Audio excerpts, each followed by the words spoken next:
হঠাৎ শুকাই গৈছে ব্ৰহ্মপুত্ৰ মৰুভূমিলৈ ৰূপান্তৰিত হ'বলৈ গৈ আছে নেকি ব্ৰহ্মপুত্ৰ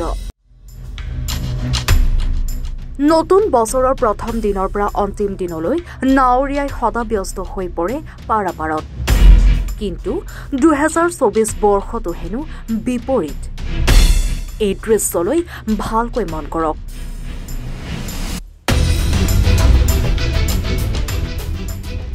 এয়া হৈছে অসমৰ মাজৰে বৈ যোৱা ব্ৰহ্মপুত্ৰ নদী নামনি অসমৰ কামৰূপ আৰু বৰপেটাৰ মাজেৰে বৈ যোৱা এইখনে ব্ৰহ্মপুত্ৰ নদীৰ দৃশ্য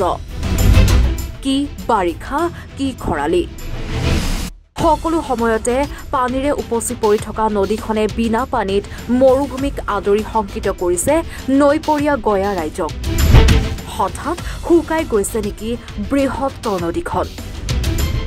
হঠাৎ বিশাল নদীখন শুকাই যোৱাৰ বাবে নৈপৰীয়া গয়া ৰাইজৰ মাজত সৃষ্টি হৈছে তীব্ৰ প্ৰতিক্ৰিয়াৰ উদ্যপ হৈছে কৌতূহলৰ গয়া ৰাইজৰ প্ৰশ্ন প্ৰাকৃতিকভাৱে জলবায়ু পৰিৱৰ্তন হোৱাৰ বাবেই শুকাই গৈছে নেকি ব্ৰহ্মপুত্ৰ নদীৰ পানী নে নদীৰ ডাঙৰ ডাঙৰ বান্ধৰ বাবে ব্ৰহ্মপুত্ৰ নদী হৈ পৰিছে মৰুভূমি সদৃশ এয়া এক ডাঙৰ প্ৰশ্ন মোৰ যিমান অভিজ্ঞতা এইখিনি অভিজ্ঞতাৰ পৰা মই এটা কথা ক'ব পাৰোঁ কি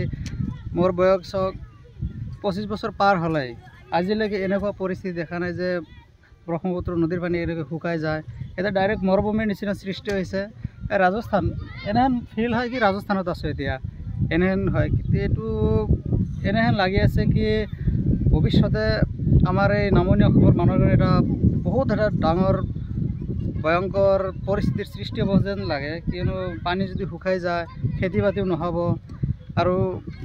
এইটোতো হয় খেতি বাতি নহ'ব এইটো এটা ফেক্টৰ হয় সমস্যা হ'ব আৰু আমাৰ যি যাতায়াতৰ ব্যৱস্থা চাওক ইয়াৰ পৰা যদি বখৰি যাব লগা হয় এতিয়া 4-5 ঘণ্টা সময় লাগে নাৱেৰে যাওঁতে এইটো এটা আমাৰ চৰাঞ্চলৰ মানুহৰ কাৰণে এটা প্ৰব্লেম হৈ আছে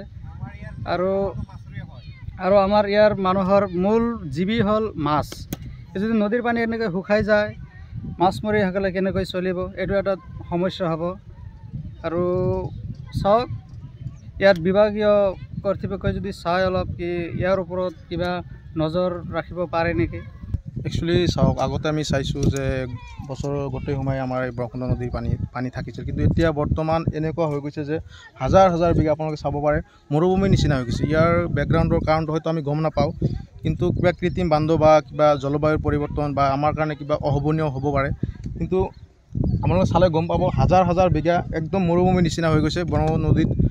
খৰালি অহাই নাই তথাপি পানী একদম নাইকিয়া হৈ গৈছে চ' ইয়াৰ বেকগ্ৰাউণ্ডৰ কাৰণ বা কি হ'ব পাৰে একচুৱেলি আমি এনেকুৱা গম নাপাওঁ কিন্তু এনেকুৱা যদি হৈ যায় লাহে লাহে যদি ব্ৰহ্মপুত্ৰ নদী পানী শুকাই যায় তেনেহ'লে আমাৰ কাৰণে হয়তো বৃহত্তৰ যিবিলাক নামনি অসমৰ মানুহৰ কাৰণে ভাল এখন প্ৰব্লেম সৃষ্টি হ'ব আগন্তুক দিনৰ কাৰণে এয়া খুব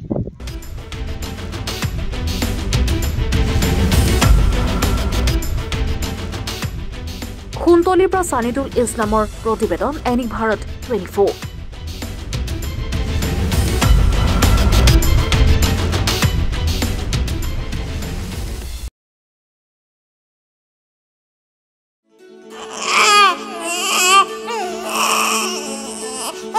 অভিনন্দন আপোনাৰ এজনী ছোৱালী জন্ম হৈছে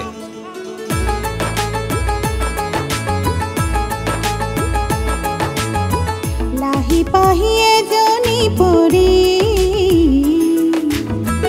আহিলে ঘৰখন উজলি